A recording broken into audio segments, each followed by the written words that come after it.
Tendrils stylishly cut to float around her face, but the pins poked into the back of her head as she tried to get comfortable in the narrow airline seat, and she finally gave up and pulled them out, letting her hair fall free.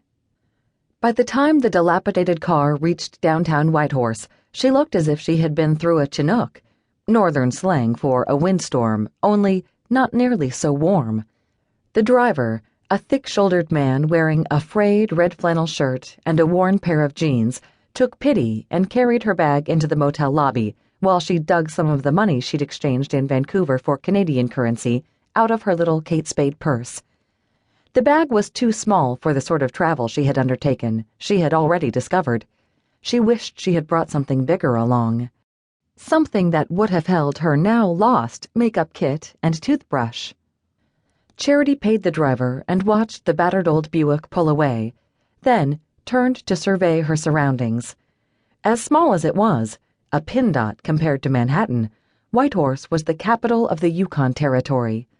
According to the books she had read, this city had been founded during the Klondike Gold Rush, when tens of thousands of prospectors journeyed by ship to Skagway, Alaska, then climbed the mountain passes to the headwaters of the Yukon River. In the downtown area, a lot of the old, original, false-fronted buildings from the late 1800s still lined the street, making it look like something out of a John Wayne movie. The roads were narrow, and boardwalks ran in front of the stores, just as they did back then. Standing on First across from the wide Yukon River, Charity thought of how many years she had wanted to come here, and her throat clogged with emotion. She had told Jeremy she wanted an adventure. She had told that to her colleagues and friends, but only her father and sisters knew that coming to the Yukon had been a lifelong dream. Since she was a little girl, Charity had been fascinated by tales of the North. Over the years, she'd watched dozens of black and white reruns of Sergeant Preston of the Yukon. She'd read Robert's service poems until she knew them by heart and cried through Jack London's wilderness stories. Why that particular moment in history had touched her so profoundly, Charity couldn't say. Some people dreamed of visiting the Eiffel Tower. Some yearned to see the pyramids of Egypt.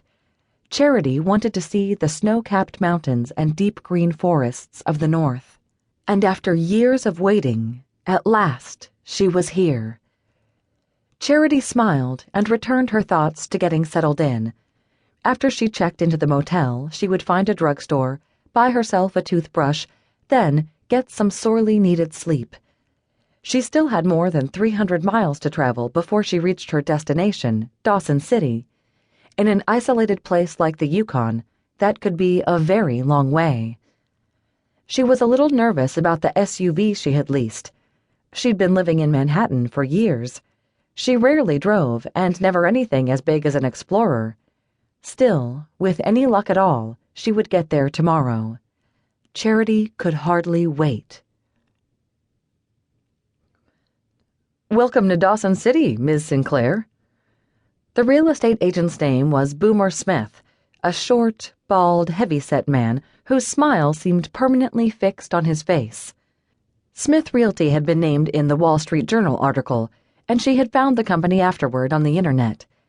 Yesterday morning, once her second bag had been found and delivered to her motel room, and she had picked up her rental car, she had called the office from a gas station along the Klondike Highway, one of the 2 or 3 she had seen in the entire 335-mile route.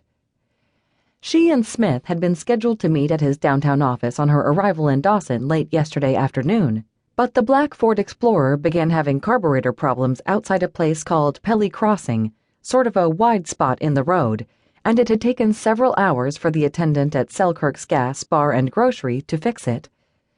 By the time Charity reached Dawson, her back aching and her eyes burning from so many hours behind the wheel, it was raining. It was dark and cold, and all she wanted to do was find a place to sleep. She bought a slice of pizza at a restaurant called The Grub Steak and checked into the El Dorado Motel. It wasn't until the following morning that she actually got to look at the town. "Well, what do you think of Dawson City?" Boomer's words conjured a memory of her first glimpse of town through the windows of her motel room. A Gold Rush-era city like something out of a paperback western. Muddy, unpaved streets lined with wood frames.